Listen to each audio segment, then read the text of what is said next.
नमस्कार, hello doctor में आपका स्वागत है। मैं हूं आपके साथ शैली शर्मा। इस कार्यक्रम के माध्यम से हम आपकी सेहत से जुड़े सवालों के जवाब हमारे एक्सपर्ट से दिलवाते हैं। इसी कड़ी में एक बार फिर से हम हाजिर हैं हमारी आज के एक्सपर्ट के साथ। आपका बहुत बहुत स्वागत है मैम हमारे शो में। थैंक यू सो मच शैली। Doctor Nida Madan Rajasthan dental college और अस्पताल के कंजर्वेटिव डेंटिस्ट्री और एंडोडाइंटिक्स विभाग में एसोसिएट प्रोफेसर है। आप जयपुर के ECHS आर्मी अस्पताल में पूर्व कंसल्टेंट भी रह चुकी है। आपने कई अंतर्राष्ट्रीय और राष्ट्रीय जर्नल्स में शोध पत्र प्रकाशित भी किए हैं। आप राष्ट्रीय सम्मेलनों की मुख्य वक्ता रह चुकी है और कई कार्यशालाएं भी आयोजित कर चुकी है।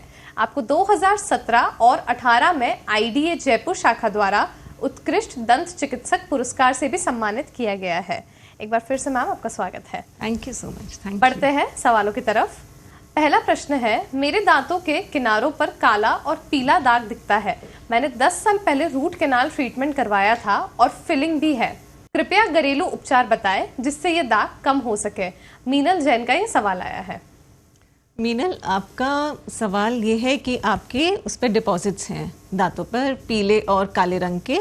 रूट कैनाल कराए हुए दांत पर ये डिपॉजिट्स नहीं होते हैं क्योंकि उसके बाद आप कैप लगवा लेते हैं। अगर उस पर ये डिपॉजिट्स हैं तो हमेशा आपका डेंटिस्ट आपके ट्रीटमेंट के बाद बोलेगा कि मेरे को फॉलोअप के लिए आते रहिए। आप हर 6-8 महीने में अपने डेंटिस्ट को विजिट करिए। बाकी अगर आपके जो दांत हैं जिनमें रूट कैनाल नहीं हुआ है उनमें ब्लैक और येलो डिपॉजिट्स हैं तो वो आपको स्केलिंग यानी कि जो दांतों की सफाई होती है मशीन से, उसके द्वारा आपको हटवाने पड़ेंगे। वो आप चाहे कितना भी ब्रश कर लीजिए, कितने भी आप घरेलू उपचार कर लीजिए, वो उसमें नहीं काम आएंगे। घरेलू उपचार में लोग कई बार पढ़ते हैं तो बेकिंग सोडा ये सब आ जाता है, ये यूज़ करिए, नींबू रगड़िए। उनसे आप अपने दांतों को जितना है और हानि ही कर रहे हैं। अपने डेंटिस्ट से मिलिए, प्रोफेशनल एक सफाई करवाइए जो आप 6-8 महीने में बस एक बार करवानी पड़ती है, वो करवाइए। उसके बाद आपको बिल्कुल आराम आएगा। मैम, जैसे रूट कैनाल जो है ये काफ़ी ज़्यादा आम हो चुका है। RCT अधिकतर लोग करवाते हैं, लेकिन बहुत बार ऐसा होता है कि 6-7 साल बाद कैपिंग में प्रॉब्लम आने लग जाती है या फिर वापस से वो पेन होता है। तो आखिर ऐसा क्यों होता है? क्या रूट कैनाल के बाद लाइफ लॉन्ग कुछ ध्यान रखना पड़ता है खान पान को लेके, या क्या कारण होता है इसका? ये एक मिथ माना गया है और बहुत लोग ये मानते भी हैं कि रूट कैनाल की बजाय हम दांत निकलवा ही लेते हैं क्योंकि रूट कैनाल अल्टीमेटली फेल होगा, कैप में दिक्कत आएगी और हमें फाइनली 5-6 साल बाद दांत निकलवाना पड़ेगा। ये एक बहुत बड़ा मिथ है। अगर आपका रूट कैनाल अच्छे से हुआ है, आपकी कैप ढंग से लगी है, सील अच्छे से हुआ है सब, तो रूट कैनाल आपके पूरी लाइफ लॉन्ग आपके साथ चलेगा। वो कैप हमेशा चलेगी, आपको कोई दिक्कत नहीं आएगी। बस हम एक प्रिकॉशन लेने को बोलते हैं, वो ये है कि जितना आप अपने बाकी दांतों का ध्यान रखते हैं उससे थोड़ा एक्स्ट्रा ध्यान आपको अपना कैप वाले दांत का रखना पड़ेगा।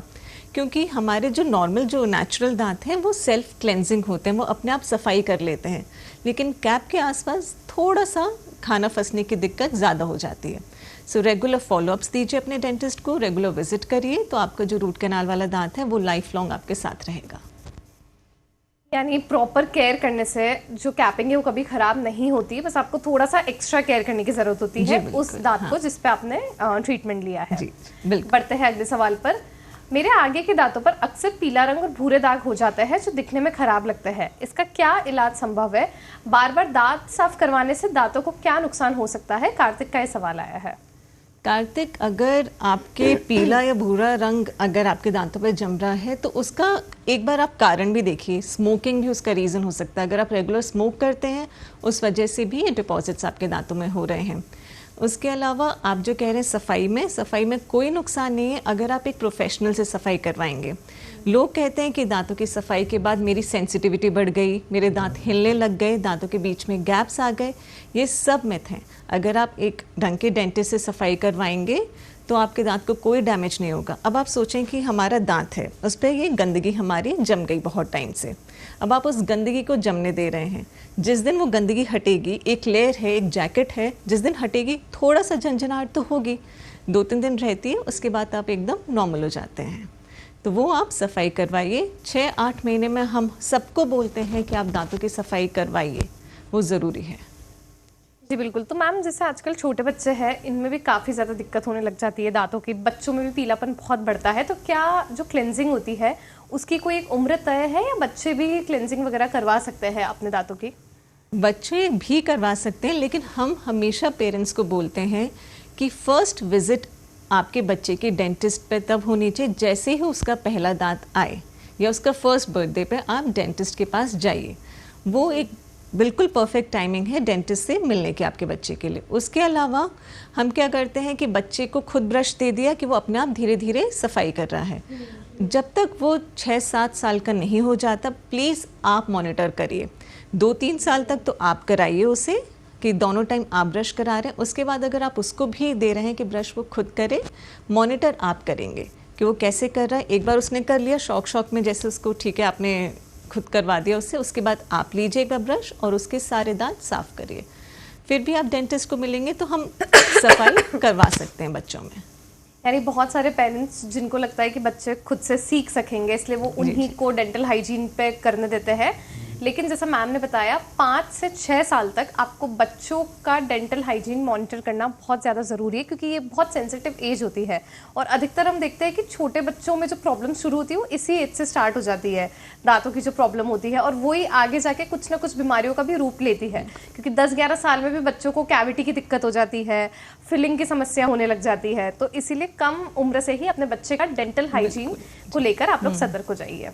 अगला सवाल है, मेरी उम्र 59 वर्ष है, मेरे बाईं तरफ नीचे के अंतिम 2 दांत और ऊपर का एक दांत दर्द करता है, खाने में भी दर्द होता है जिसकी वजह से मैं इस तरफ खाना नहीं खा पाता हूँ, दांतों में थोड़ा कालापन भी है, कृपया उचित परामर्श दे।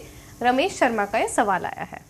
जी रमेश जी, ये जो आपने सिम्टम्स बताए हैं ये सारे सिम्टम्स इंडिकेट करते हैं कि जो हमारे कैविटी है, जो हमारे दांत में कीड़ा लगा है वो हमारी दांत की नस तक पहुंच गया है। कीड़ा जब हमारे दांत की परतों को क्रॉस करके बीच वाली नस तक पहुंच जाता है तो हमें वो कंटिन्यूस पेन और जो आप खाना नहीं खा पा रहे वो वाली कंप्लेन बता रहे हैं वो होना चालू हो जाती है।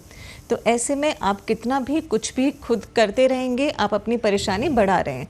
अभी अगर आप डेंटिस्ट से मिलेंगे तो वो रूट कैनाल करके आपके दांत को फिर भी बचा सकता है। अगर आप इसको लेट करते जाएंगे तो हो सकता है कि ये आपको अल्टीमेटली दांत निकलवाना पड़ जाए। आप डेंटिस्ट से मिलिए, वो देखेंगे, एक्सरे करेंगे तो उससे आपका ट्रीटमेंट डिसाइड हो जाएगा। और जहाँ तक है रूट कैनाल ही इंडिकेट कर रहा है। जी मैम, विजडम टूथ को लेकर भी काफ़ी ज़्यादा धारणाएं बनी हुई है लोगों में, तो मैं आपसे जानना चाहूँगी कि क्या एक उम्र के बाद विजडम टूथ को निकलवाना ही अंतिम उपाय होता है, या फिर अगर कुछ और इसका मेडिकेशन वगैरह कुछ अब अवेलेबल होने लग गए हैं?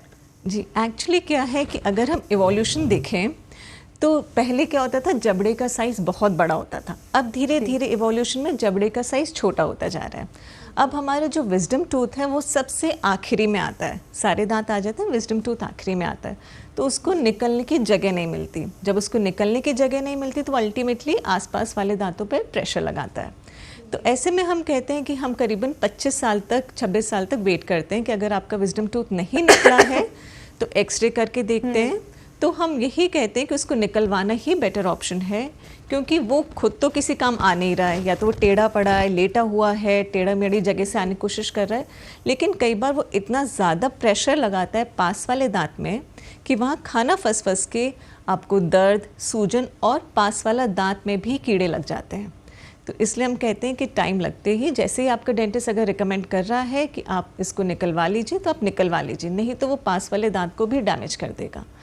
इसका ट्रीटमेंट ठीक है, अगर आप मेंटली प्रिपेयर नहीं है कि मेरे को आज नहीं निकलवाना, कल नहीं निकलवाना, टेम्प्रेरी ट्रीटमेंट आपका एंटीबायोटिक्स, गुनगुने पानी में नमक के कुल्ले करना ये हो सकता है, लेकिन अल्टीमेटली उसका ट्रीटमेंट कई बार निकलवाना ही होता है।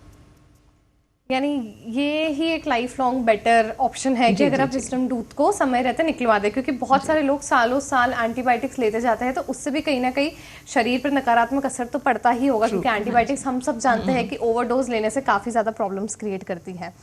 और इसके अलावा मैम मैं जानना चाहूँगी कि जैसे सेंसिटिविटी का जो इशू है वो भी आजकल काफ़ी ज़्यादा बढ़ने लग गया है, तो क्या जब हम टूथपेस्ट चूज़ करते हैं या फिर हम जो पेस्ट इस्तेमाल करते हैं हमें उसके इंग्रेडिएंट्स में कुछ देखना चाहिए? कोई एक ऐसा इंग्रेडिएंट है, जैसे आजकल टूथपेस्ट में भी आप देख रहे होंगे काफ़ी ज़्यादा वेराइटीज़ आती है, कलर्ड टूथपेस्ट भी आने लग गए हैं। पहले जहाँ सिंपल एक वाइट पेस्ट होता था, अब हम देखते हैं अलग अलग कलर्स के पेस्ट अवेलेबल होते हैं मार्केट में। तो क्या ये सब एक्सपेरिमेंटल पेस्ट सही रहते हैं या हमें कुछ स्पेसिफिक ध्यान रखना चाहिए? एक्चुअली हम लोग क्या कहते हैं कि सेंसिटिविटी के भी बहुत कारण हैं। सेंसिटिविटी हमें तब होना चालू होती है जब हमारी दांत की ऊपरी परत, जिसे हम इनामिल कहते हैं, जो एक हार्डेस्ट सब्सटेंस होता है जो प्रोटेक्टिव लेयर का काम करता है, वो किसी भी तरह अगर डैमेज हो जाए। डैमेज हो सकती है कि आप दांतों को बहुत ज़्यादा स्ट्रेस में कटकटा रहे हैं, रात को आप दांत भींच के सोते हैं तो आपकी ऊपरी परत डैमेज हो गई, या अगर हुआ कि आपके कहीं से लग गई। आजकल लोगों को शौक है कि वो बॉटल भी दांतों से खोल लेते हैं, उसमें आपका ऊपरी लेयर अगर डैमेज हो गई है, कीड़ा लगने की वजह से अगर ऊपरी लेयर डैमेज हो गई है, आप बहुत टाइट ब्रश कर रहे हैं उस वजह से वो डैमेज हो गई है, तो बहुत सारे रीज़न से आपके मसूड़े जगह छोड़ गए हैं, तो आपकी जो रूट है वो एक्सपोज हो गई है, तो उससे सेंसिटिविटी हो रही है। तो सेंसिटिविटी के बहुत कारण हैं। मार्केट में बहुत टूथपेस्ट अवेलेबल हैं, अगर आप ऐड भी देखेंगे तो आधे यही मार्केट होते हैं कि 99% डॉक्टरों का सुझाव है ये वाला टूथपेस्ट यूज़ करिए और दांत सफ़ेद रहेंगे, इस बात का भी क्लेम करा बहुत जाता ज़्यादा है। बट ये सारे कमर्शलाइज्ड हैं। हम ये कहेंगे कि ठीक है, अगर आपके दांत में कोई भी ट्रीटमेंट रिक्वायर्ड नहीं होगा तो आपका डेंटिस्ट भी आपको टूथपेस्ट रिकमेंड करेंगे at first place. But please ये घरेलू उपचार या टीवी कमर्शियल्स पे जाकर आप खुद ही मत लगिए, बिकॉज अगर आप में एक टीवी कमर्शियल में जैसे सेंसोडाइन यूज़ होता है, वो उसके 9 वेराइटीज़ हैं, 8-9 वेराइटीज़ हैं, तो आपको नहीं पता कौन सा सेंसिटिविटी में आराम देगा। खुद इंग्रेडिएंट देखकर परचेज मत करिए, हर सेंसिटिविटी के हिसाब से भी अलग अलग टूथपेस्ट हैं। सो बेटर है कि आप डेंटिस्ट से मिलिए, कारण पता चले आपकी सेंसिटिविटी का, और उससे हम डिसाइड करेंगे कि आप कौन सा टूथपेस्ट यूज़ कर सकते हैं या इसमें आपको ट्रीटमेंट की ज़रूरत है। बिल्कुल, बढ़ते हैं अगले प्रश्न पर। मेरे बेटे की उम्र 12 वर्ष है, उसके ऊपर के दांत बाहर की ओर आ रहे हैं, क्या उसके लिए ब्रेसेस लगवाना सही रहेगा या कोई और तरीका है? सोनाली सिंह का ये सवाल आया है। सोनाली जी, वैसे कहा जाता है 11-12 वाली एज बेस्ट होती है अगर उसमें वायर्स लगवानी हो, क्योंकि आप जितना लेट करेंगे उतना ही ज़्यादा टाइम भी लगता है हमें ट्रीटमेंट में। तो 11-12 वाली एज में अगर आपको लग रहा है कि आपके बच्चे के दांत बाहर की तरफ हैं और वो ब्रेसेस जा सकता है, तो बेस्ट ट्रीटमेंट है। और कोई उपचार आप ढूंढेंगे तो उसके लिए कई बार विनियर्स आगे सजेस्ट करेंगे या कैपिंग हो सकती है। बट पहले एक हम जो कंजर्वेटिव ऑप्शन चलते हैं जिसमें हमें दांत को बिल्कुल नहीं डैमेज करना पड़ता, वो है आपका एक वायर वाला ट्रीटमेंट। तो उसके लिए आप अपनी डेंटिस्ट की सलाह ज़रूर लीजिए कि वायर वाला ट्रीटमेंट ले सकते हैं कि नहीं, और ये बेस्ट एज है आपके डेंटिस्ट से मिलने के लिए। फिर अब तो ब्रेसेस में भी काफ़ी ज़्यादा इनोवेशंस आने लगे हैं। ट्रांसपेरेंट ब्रेसेस भी आते हैं जिससे बिल्कुल पता भी नहीं चलेगा आपके बच्चे को कि उन्होंने ब्रेसेस लगवा रखे हैं, क्योंकि अक्सर हम देखते हैं कई बार बच्चों को एक इमेज इशू हो जाता है ब्रेसेस लगवाने के बाद। लेकिन अगर आपको अपने दांत एक परफेक्ट शेप में चाहिए बड़े होकर, तो ब्रेसेस लगवाना एक अच्छा ऑप्शन हो सकता है। मैम, ब्रेसेस लगवाने के बाद क्या हाइजीन रूटीन फॉलो करना चाहिए, स्पेशली खान पान को लेकर? इसके बारे में हम जानना चाहेंगे। खान पान को लेकर हम कहते हैं कि कब जैसे आप आगे वाले दांतों पे बाइट करते हैं वो आपको अवॉइड करना चाहिए। कुछ भी खाएंगे उसके बाद आपको दांत साफ़ करने हैं, कुल्ला करना है, आपका ब्रश जो है वो अलग आएगा। हम इनफैक्ट टूथपेस्ट भी अलग प्रिस्क्राइब करते हैं अगर आप ब्रेसेस वाले ट्रीटमेंट कर रहे हैं। थोड़ा सा एक्स्ट्रा प्रिकॉशंस आपको लेने पड़ सकते हैं, बिकॉज खाना फंसने की दिक्कत काफ़ी हो जाती है ब्रेसेस के साथ में। और प्लस बच्चों को जैसे पिज़्ज़ा और ये सब आगे से बाइट करने की आदत होती है, वो हम थोड़ा जब तक आपका ट्रीटमेंट चल रहा है तब तक आपको अवॉइड करवाते हैं कि जो भी खाना है आप पीसेस करके खा लीजिए, डायरेक्ट आगे से बाइट मत करिए, और सफाई रखिए जितना है। यानी सफाई रखने के साथ साथ ब्रेसेस में लिक्विड डाइट लेना एक बहुत अच्छा ऑप्शन हो सकता है। जितना भी फूड है आप उसको एक तरीके से पूरा ब्लेंड करके दाल के साथ या फिर एक मर्ज करके उसे खा सकते हैं, ताकि वो इजी हो जाएगा खाने में। नहीं तो बहुत बार ऐसा होता है, हम देखते हैं कि ब्रेसेस में अधिकतर लोग ये बोलते हैं कि हमारा वेट लॉस हो जाता है, जैसे हमने ब्रेस लगवाया हमारा वजन काफ़ी कम हो गया क्योंकि हम कुछ भी खा नहीं सकते। तो इस चीज में लिक्विड डाइट तो हम नहीं रिकमेंड करते, बिकॉज ब्रेसेस एक लंबा ट्रीटमेंट है। तो 1 साल तक तो बच्चा या जो भी है वो लिक्विड डाइट पे नहीं रह सकते। डाइट आप अपनी नॉर्मल रखिए, बस हम थोड़ा सा जो जंक फूड आप आगे से बाइट करते हैं, जो भी आप बाइट आगे से करते हैं, वो हम कहेंगे कि काटने की बजाय आप उसके पीसेस कर लीजिए और पीछे वाले दांतों से चबाइए। डाइट अपनी नॉर्मल रखिए। जो उनका वेट लॉस होता है वो इनिशियली थोड़ा सा, क्योंकि फॉर फ्यू डेज वो थोड़ा अनकंफर्टेबल लगता है, पेन होता है, थोड़े अल्सर्स हो जाते हैं, बट वंस आप उसके यूज टू हो जाएंगे तो आप कंफर्टेबल हो जाते हैं। बिल्कुल। अगला प्रश्न एक पाठक ने पूछा है, क्या दांत का दर्द सिर, कान और गर्दन तक फैल सकता है? बिल्कुल, ये बहुत बार हुआ है कि बहुत सारे पेशेंट्स हमारे ईएनटी हमें रेफ़र करते हैं, क्योंकि पेशेंट्स चले जाते हैं कि हमारे कान में दर्द है, हमारे सर में दर्द है, हमारे गले में दर्द है, लेकिन ईएनटी को ऐसे कुछ फाइंडिंग मिलती नहीं है, तो पेशेंट्स हमारे पास आते हैं। एक्चुअली क्या कि हेड और फेस की बहुत कॉम्प्लेक्स नेटवर्क सिस्टम होता है, नर्व सिस्टम नेटवर्क होता है, तो उसकी वजह से जो ऊपर के दांत का दर्द है वो बहुत बार आपको कान और आपका जो टेम्पल एरिया है वहाँ फील होता है, और नीचे के दांत का दर्द आपको जॉ और अपने नेक एरिया में भी फील होता है। सो ये पेशेंट्स बहुत कंफ्यूज हो जाते हैं। तो ऐसे केसेस में आप प्लीज़ डेंटल फाइंडिंग को रूल आउट मत कीजिए, अपने डेंटिस्ट से भी एक बार सलाह ले लीजिए। मैम, आजकल इलेक्ट्रिक ब्रशिंग का सिस्टम काफ़ी ज़्यादा बढ़ रहा है, सो आपके ओपिनियन में क्या ज़्यादा बेटर होता है, इलेक्ट्रिक ब्रशिंग या फिर जो नॉर्मल हम लोग ब्रश का इस्तेमाल करते हैं? हम दोनों ही इक्वली रिकमेंड करते हैं कि मैनुअल अगर आप ढंग से कर सकते हैं, नॉर्मल ब्रशिंग टेक्निक, हम एक्चुअली 2x2 का रूल फॉलो करवाते हैं कि दिन में 2 बार ब्रश करना है, 2 मिनट के लिए सॉफ्ट, आपको कोई एक्स्ट्रा प्रेशर नहीं लगाना है, बिल्कुल नॉर्मल प्रेशर लगा के आप ब्रश कीजिए। और जो है हमारे जैसे टूथ ब्रशेज़ आते हैं बहुत वैराइटीज़ के, hard, medium, soft, ultra soft, तो उसमें हम रिकमेंड करते हैं सॉफ्ट या अल्ट्रा सॉफ्ट आप अपना ब्रिसल्स चूज़ करिए अपने टूथब्रश के लिए। लेकिन आजकल ये है कि जो इलेक्ट्रॉनिक टूथब्रशेज़ आ रहे हैं उनमें बहुत सारी सेटिंग्स के साथ में आते हैं, प्लस जैसे हमें कि बच्चा है नहीं कर पाएगा ढंग से यूज़, उनमें हम रिकमेंड कर देते हैं। थोड़े से जो थोड़े डिसेबल्ड लोग हैं जो अपने दांतों की सफाई नहीं ढंग से कर पा रहे हैं, उनके लिए भी हम ज़्यादा रिकमेंड करते हैं कि आप इलेक्ट्रॉनिक टूथब्रश पे स्विच करिए। बाकी नॉर्मल जो अगर आप हैं तो आप अगर वो भी करेंगे, आप इलेक्ट्रिक या मैनुअल भी ढंग से करेंगे तो इक्वल ही आपको फ़ायदा देंगे। यानी इलेक्ट्रिक ब्रश के इस्तेमाल से थोड़ा सा आपका जो ब्रशिंग एक्सपीरियंस है वो इजी हो जाता है, और उसमें काफ़ी अच्छे फीचर्स होते हैं जो शायद दांतों की क्लीनिंग और ज़्यादा बेटर तरीके से कर सकते हैं अगर हम मैनुअल से कंपेयर करें तो। अगला सवाल है, रूट कैनाल उपचार क्या होता है और आप कैसे तय करते हैं कि किसी दांत को रूट कैनाल ट्रीटमेंट की ज़रूरत है? एक पाठक का ये प्रश्न आया है। रूट कैनाल उपचार क्या होता है, उसके लिए पहले हमें मैं आपको बताऊंगी कि दांत होता क्या है। दांत बेसिकली 3 स्ट्रक्चर से बनता है। सबसे ऊपरी परत, जैसे कि मैंने पहले बताया, इनामल होती है जो बहुत हार्ड होती है। उसके नीचे आती है अपनी डेंटिन जो काफ़ी उससे थोड़ा सॉफ्ट होती है। इनामल एक प्रोटेक्टिव लेयर का काम करता है। जैसे इनामल डैमेज होता है हमें सेंसिटिविटी की कंप्लेंट चालू हो जाती है। और बीच में हमारा जो स्ट्रक्चर होता है वो होता है पल्प, जो एक सॉफ्ट टिश्यू है जहाँ पे आपकी नर्व्स, ब्लड सप्लाई होती है। तो जैसे ही किसी भी वजह से हमारा इन्फेक्शन पल्प तक पहुंच जाता है, हमें पेन होना चालू हो जाता है। अब उसका कारण हो सकता है कि आपका कीड़ा था, वो आपका पल्प तक पहुंच गया, या आपको कोई चोट लगी, आपका दांत टूटा, वो आपका पल्प तक पहुंच गया, या हो सकता है कि दांत में कोई डैमेज नहीं हुआ, मसूड़ों में कोई दिक्कत थी, इन्फेक्शन था, वो पहुंच गया आपका दांत में डैमेज करने लग गया।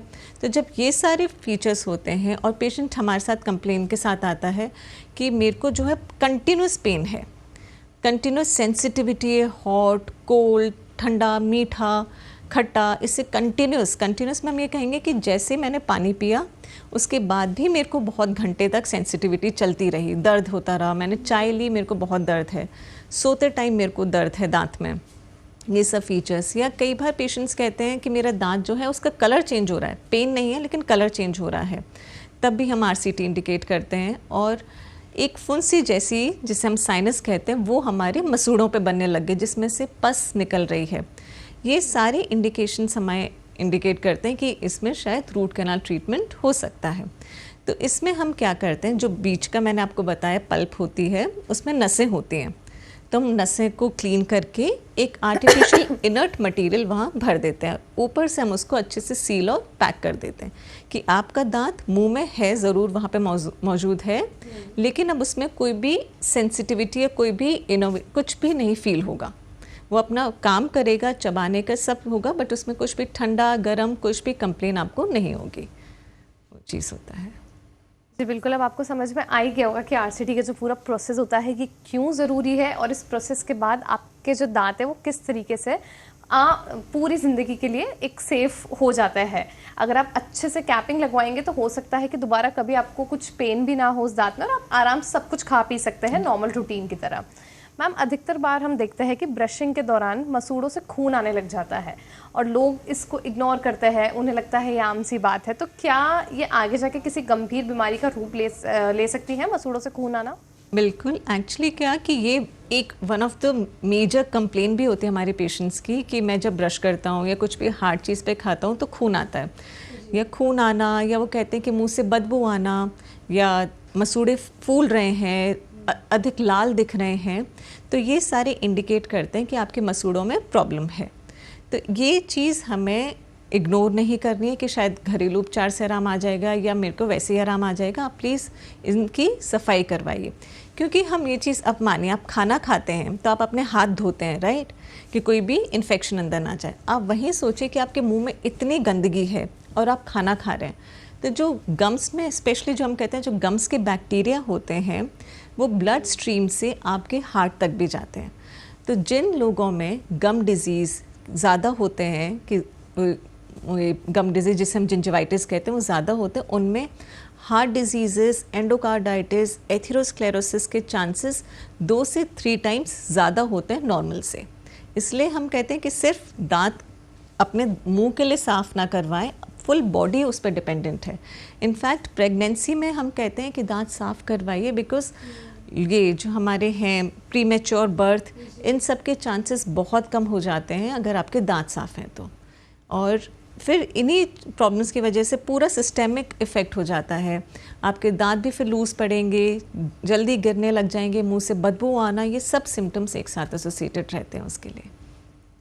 जी बिल्कुल, आपने काफ़ी महत्वपूर्ण जानकारी दी है कि ख़ास तौर पर जो प्रेग्नेंट महिलाएं हैं उनको प्रेगनेंसी में अपने दांत ज़रूर साफ़ करवाने चाहिए, क्लीनिंग करवानी चाहिए। उससे प्री मैच्योर डिलीवरीज का जो खतरा है वो टल सकता है।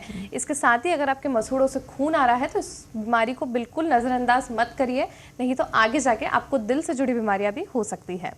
अगला सवाल एक पाठक ने पूछा है, अपने प्राकृतिक दांतों को बचाने के क्या क्या फ़ायदे होते हैं? जी, सबसे पहला फ़ायदा जो हम कहते हैं, आप देखिए जो ओल्ड एज में जाते हैं जिनके दांत नहीं हैं उनके आप देखेंगे गाल लटके हुए हैं, तो एक जो है वो आपके फेशियल स्ट्रक्चर्स को, आपके नेचुरल दांत हैं वो बहुत सपोर्ट करते हैं। दूसरा, खाने पीने के, चबाने के काम आता है। अगर पीछे का दांत है तो आपके चबाने के काम आएगा। अब अगर हमारे पास कुछ चबाने के लिए नहीं होगा तो आपके इंडाइजेशन इश्यूज़ ये सब, क्योंकि आप सारा खाना निगलेंगे तो वो सब चालू हो जाते हैं। आगे का दांत है तो आप देख रहे हैं कि आप अगर बोलते हैं तो आपकी जीभ जो है वो आगे के दांतों पर टच करती है, तो आपकी स्पीच पे बहुत इफ़ेक्ट पड़ता है अगर आपका दांत का मिसिंग है तो। उसके अलावा आपका जो बोन है, सॉफ्ट टिश्यूज़ हैं, वो सारे दांत से सपोर्ट लेके ठीक रहते हैं। वो नहीं होगा दांत तो वो भी वहाँ पे रिजॉर्ब होना चालू हो जाते हैं। और दूसरी चीज़, हम सोचें कि एक ही दांत तो हटा है, बाकी सारे मेरे 31 दांत तो मुंह में मौजूद हैं, लेकिन एक दांत हटने से भी पूरा स्ट्रक्चर अफेक्ट होता है। एक दांत गया तो हमारे दांतों की टेंडेंसी होती है आसपास शिफ्ट होने की, तो जैसे एक दांत गया तो आसपास के दांत ऐसे मूव करना चालू हो जाते हैं। उसका जो ऑपोजिट दांत है वो सुप्रा इरप्ट होना चालू हो जाता है, तो सारे जो बाकी के हैं वो भी इक्वली इफ़ेक्ट होते हैं सिर्फ एक दांत मिसिंग होने पर भी। इसलिए नेचुरल टूथ को रखना बहुत ज़्यादा इम्पॉर्टेंट है। टूथ का डिस्कशन हुआ ही है, सो मैं एक जानना चाहूँगी आपसे, और काफ़ी लोगों के मन में ये सवाल भी उठता है, आजकल दांतों पर भी एक्सपेरिमेंटल फैशन काफ़ी ज़्यादा की जाती है, गोल्डन टूथ लगवाना, डायमंड टूथ लगवाना। तो वैसे तो ये काफ़ी ज़्यादा स्टाइलिश लगता है, लेकिन क्या इसके बाद कोई सावधानियां बरतनी चाहिए और आगे जाकर ये कुछ प्रॉब्लम दे सकता है जो बचे हुए दांत हैं उनको? नहीं, एक्चुअली क्या है कि करने वाला डेफिनेटली एक डेंटिस्ट ही है, तो वही चीज़ करेगा जो आपके लिए अच्छी होगी।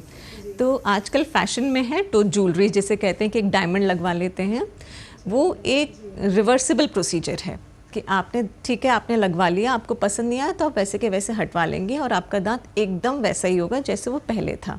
बस ये है कि जब आप लगवाएं तो वो उसकी थोड़ी सावधानी बरतती है कि सफाई वफाई रखें। जो हम एक कहते हैं कि नहीं करवाइए वो है कि आप अपनी टंग पियर्सिंग बहुत फैशन में आ रही है, वो प्लीज़ मत करवाइए। वो कोई भी डेंटिस्ट आपको रेकमेंड नहीं करेगा, बिकॉज टंग पियर्सिंग कराते आपकी बहुत सारी प्रॉब्लम्स डेवलप हो जाएंगी मुँह में। टूथ ज्वेलरी बिल्कुल ठीक है, अगर आप करवाना चाहें आप करवा सकते हैं। गोल्ड कैप्स, जैसे आपने बात करी कि गोल्ड की कैप्स क्राउन्स लगवाते हैं, गोल्ड तो बहुत ही अच्छा एक मटेरियल है, पहले तो बहुत ही ज़्यादा यूज़ होता था दांतों में, तो वो अगर आप अफोर्ड कर सकते हैं, लगवा सकते हैं, तो बिल्कुल लगवाइए दांतों में, उससे कोई दिक्कत नहीं है। बस टंग जो पियर्सिंग है वो आप अवॉइड करिए। यानी टूथ ज्वेलरी का जो इस्तेमाल है वो बिल्कुल सुरक्षित रहता है, सिर्फ टंग पियर्सिंग से आपको बचना चाहिए। ये काफ़ी फैशनेबल लगता है, लेकिन आगे जाके इससे आपको बहुत सारे नुकसान हो सकते हैं। अगला प्रश्न एक पाठक ने पूछा है, रूट कैनाल उपचार के बारे में कुछ आम गलतफहमियां क्या है और उन्हें कैसे सही किया जा सकता है? सबसे पहले जो हमारे पेशेंट्स घुसते ही कहते हैं कि हमें नहीं करवाना, हमने सुना है इसमें बहुत दर्द होता है, कि रूट कैनाल ट्रीटमेंट बहुत पेनफुल है। अब इतने एडवांसेस आ गए हैं, एनेस्थीसिया में इतने एडवांसेस आ गए हैं कि आपको पता भी नहीं चलेगा आपका रूट कैनाल प्रोसीजर हो भी गया और एकदम पेनलेस था। दूसरा जो सुनने में आता है कि रूट कैनाल ट्रीटमेंट बहुत लंबा चलता है, 4-5 बार आप हमें बुलाते हैं। नहीं, अगर आपका दांत हमें लगेगा कि ये एक सिंगल सिटिंग में हो सकता है, तो आजकल रूट कैनाल प्रोसीजर्स इतने एडवांसेस के बाद एक सिटिंग में, यानी कि आप 30 से 45 मिनट मैक्सिमम में आप फ्री हो जाएंगे। तो वो एक शॉर्ट प्रोसीजर भी हो गया, कोई आपको 3-4 विजिट्स देने की ज़रूरत नहीं है। और बहुत कॉमन देखा जाता है कि हम प्रेग्नेंट महिला अगर कोई कहेगी कि मेरे को दांत में दर्द है, तो हम उसको कहते हैं कि दवाई ले ले, सहन कर ले, but root canal treatment avoid करो प्रेगनेंसी में। ये सबसे बड़ा मिथ माना जाता है। रूट कैनाल ट्रीटमेंट एकदम सेफ प्रोसीजर है प्रेगनेंसी में। बस हमें कुछ चीज़ों का ध्यान रखना पड़ेगा कि अगर आप प्रेग्नेंट हैं, आप गर्भवती हैं, तो आप प्लीज़ डॉक्टर को इन्फॉर्म कर दीजिए कि आपकी क्या कंडीशन है, तो उसके अकॉर्डिंग डॉक्टर प्रिकॉशंस लेंगे। कहा जाता है कि एक्सरेज जो है वो हार्म करते हैं, लेकिन आजकल इतने एडवांस्ड एक्सरेज हैं कि वो डायरेक्टली आपके सिर्फ दांत को फोकस करते हैं, आपके एब्डोमेन एरिया को बिल्कुल नहीं करेंगे। और प्रोसीजर हम थोड़ा शॉर्ट रखते हैं। आपके लिए जो मेडिसिन हम एडवाइस करेंगे वो भी आपके जो सेफ़ होंगी वो हम देंगे। और जब आपके एक्सरेज हम लेंगे तो हम एक लेड एप्रन होता है जो एक प्रोटेक्टिव कोटिंग होती है, वो आपको पहनाएंगे। थायराइड कॉलर आपको पहनाएंगे कि अगर थोड़ा सा भी चांसेस होगा कि रेडिएशन एक्सपोजर का, तो वो भी नहीं होगा। वैसे सेफेस्ट टाइम हम मानते हैं कि प्रेगनेंसी का है सेकेंड ट्राइमेस्टर, 14-20 वीक्स वाला, वो हम मानते हैं कि सेफेस्ट टाइम है रूट कैनाल ट्रीटमेंट कराने का। लेकिन अगर आप फर्स्ट ट्राइमेस्टर, थर्ड ट्राइमेस्टर में भी परेशान हो रहे हैं, तो आप आराम से रूट कैनाल ट्रीटमेंट करा सकते हैं। बस प्लीज़ अपने डॉक्टर को इन्फॉर्म ज़रूर करिएगा कि आप प्रेग्नेंट हैं और कौन सा आपका टाइम चल रहा है, उस हिसाब से सारे प्रिकॉशंस लेके आप करवा सकते हैं। और एक और जो मैं बोलना चाहूँगी कि एक जो और मिथ इसके साथ माना जाता है रूट कैनाल ट्रीटमेंट के साथ में, कि दर्द नहीं है तो मैं रूट कैनाल ट्रीटमेंट क्यों कराऊँ। बहुत बार देखा गया है कि अगर आपको कोई इम्पैक्ट हुआ, ट्रॉमा हुआ, बचपन में एक चोट लगी थी, दर्द वर्द कुछ नहीं है, आपका दांत डिसकलर हो गया है, कि दांत में मतलब दांत अब ग्रे या ब्लैक दिख रहा है, लेकिन दर्द नहीं है, तो मैं रूट कैनाल ट्रीटमेंट क्यों कराऊँ, डायरेक्ट कैप लगवा लेता हूँ। इन केसेस में बहुत लॉन्ग टर्म आपको इन्फेक्शन भी हो सकता है, उसमें हमें रूट कैनाल ट्रीटमेंट की ज़रूरत पड़ सकती है। और कई बार क्या होता है कि दांत अब आपको कोई सिम्टम नहीं दे रहा, लेकिन कभी उसने ठंडा गर्म की कंप्लेन करी थी जो आपने अवॉइड करी दांत में, लेकिन अब कोई दिक्कत नहीं है, लेकिन फ्यूचर में आप स्वेलिंग ला सकते हैं उस दांत में, तो इसलिए उन केसेस में रूट कैनाल ट्रीटमेंट आप करवा लीजिए। तो ये ज़रूरी नहीं है कि दांत में दर्द है तो ही हम रूट कैनाल ट्रीटमेंट करवाएंगे। जी बिल्कुल मैम, आपने काफ़ी सारे इंपॉर्टेंट मिथ्स को क्लियर करा है, खासतौर पर प्रेग्नेंट फीमेल्स को लेकर। मैम इसके अलावा जैसे अगर ब्रेसेस लग जाते हैं तो उसके बाद भी रीफिलिंग हो जाती है वापस से? हाँ, उसमें कोई दिक्कत नहीं, आराम से सब हो सकता है वापस से। आप रीफिलिंग, अगर आपकी फिलिंग ड्यूरिंग द प्रोसीजर कैसे भी निकल गई है, वो हो सकती है कोई। अगला प्रश्न एक पाठक का है, रूट कैनाल उपचार में कितना समय लगता है और इसके बाद किन बातों का ध्यान रखना चाहिए? रूट कैनाल ट्रीटमेंट वैसे जो है वो हर पेशेंट और हर दांत का वेरी करता है। जैसे आगे के दांत में हम कहें कि 1 या 2 नसें होती हैं, पीछे के दांत में जैसे जैसे हम जाते हैं एनाटॉमी कॉम्प्लिकेटेड होती जाती है। रूट कैनाल ट्रीटमेंट अगर आप में कोई इन्फेक्शन नहीं है, एकदम हेल्दी दांत है जिसमें सिम्टम्स आपके सिर्फ ठंडा गर्म के आने चालू हुए हैं, तो हम कोशिश करते हैं कि सिंगल सिटिंग में ही वो फ्री हो जाए। तो सिंगल सिटिंग भी हो सकती है, या अगर कोई इन्फेक्शन है तो हम दवाई डाल के छोड़ते हैं, तो वो आपको 2 या 3 सिटिंग्स में हो जाता है। तो रूट कैनाल ट्रीटमेंट आजकल 15 से 20 से 45 मिनट का भी प्रोसीजर हो सकता है, या 2 सिटिंग का भी हो सकता है। तो एक सिंगल सिटिंग या मल्टीपल सिटिंग, डिपेंडिंग कि आपके दांत कितना कॉम्प्लेक्स है नर्व एनाटॉमी में, वो सब अपन डिसाइड करते हैं। उसके बाद प्रिकॉशन कुछ नहीं है, कोई बेड रेस्ट आपको प्रिस्क्राइब नहीं है, कोई ये नहीं है कि आप आइसक्रीम खाइए, ये खाइए, वो खाइए। आप अपना दिनचर्या जो है एकदम नॉर्मल रख सकते हैं। आप अगर उस टाइम ऑफिस भी जाना चाहते हैं तो आप ट्रीटमेंट कराइए, आप अपना ऑफिस रिज्यूम कर लीजिए। कोई प्रिकॉशन नहीं लेना है। बस हम एक चीज़ ये कहते हैं कि जब तक हम आपका प्रोसीजर कंप्लीट नहीं कर दें, प्लीज़ उस तरफ से कुछ भी हार्ड बाइट करना आप अवॉइड करेंगे, कुछ भी आप कड़क नहीं खाएंगे उस तरफ से जब तक आपका ट्रीटमेंट पूरा नहीं हो जाता। दूसरा, अपना फॉलो अप अपॉइंटमेंट्स मत भूलिए कि अगर हम कह रहे हैं कि प्लीज़ आप नेक्स्ट ऊपर कवर के लिए, कैप के लिए या जो भी रेस्टोरेशन करने उसके लिए आइए, तो प्लीज़ उसे अवॉइड मत करिए। अगर आप लंबा खींच लेंगे कि मैं अभी थोड़े टाइम बाद उसमें फिलेंगे, थोड़े टाइम बाद उसमें कवर करवाऊंगा, तो आप अपने लिए कॉम्प्लिकेशन बढ़ा रहे हैं। और उस दांत की सफाई अच्छे से रखिए। बस ये थोड़े से हम प्रिकॉशंस आपको लेने को बोलते हैं। अदरवाइज़ ये कोई कॉम्प्लिकेटेड प्रोसीजर नहीं है, एक नॉर्मल प्रोसीजर है जिसमें कुछ भी आपको ज़्यादा कुछ करने की ज़रूरत नहीं है। बहुत बार मैम हम देखते हैं कि जैसे अगर कुछ खाया है और अधिकतर लोग उसको क्लीन करने के लिए या कुछ अटक रहा है दांतों में, टूथपिक का इस्तेमाल कर लेते हैं, सेफ्टी पिन्स का भी इस्तेमाल कर लेते हैं। उस टाइम पे तो कोई रियलाइजेशन नहीं होता है, बट ये कितना गंभीर हो सकता है, क्योंकि अधिकतर हमारी सोसाइटी में हैबिट होती है टूथपिक से क्लीन कर लेना या जो भी छोटा सा ऑब्जेक्ट दिख रहा है उससे फटाफट से दांत को क्लीन कर लेना। ये एक्चुअली टूथपिक का नेम ही इतना मिसलीडिंग है कि पता नहीं उसमें आगे टूथ क्यों लगा दिया है, कि वो दांत के लिए बनी ही नहीं है, वो लकड़ी आपके दांत के लिए बनी ही नहीं है। टूथपिक, सेफ्टी पिन्स, आप एक छोटा सा तिनका निकाल रहे हैं, लेकिन कई बार आप देखेंगे कि आपने चालू करा था तब तो इतना सा गैप था दांत के बीच में तिनका, जैसे जैसे आप करते गए आप दांत पूरा वाइड हो जाता है, वो वाइड हो जाता है, क्योंकि आप उस टूथपिक इतनी हार्ड होती है कि आप अपने मसूड़ों को नीचे शिफ्ट करते जा रहे हैं और वो जो गैप है वो बढ़ता जा रहा है। तो टूथपिक, सेफ्टी पिन और ये सारी जो भी फॉरेन बॉडीज़ हैं, ये हम बिल्कुल मना करते हैं यूज़ करने के लिए। इसके लिए हमारे जैसे भारत में तो बहुत कम यूज़ होता है, लेकिन अगर बाहर आप देखेंगे आपको बहुत लोग दिखेंगे वो धागा सा यूज़ करते हुए दांत को साफ करते हुए, जिसे हम डेंटल फ्लॉस कहते हैं, उसका यूज़ करिए।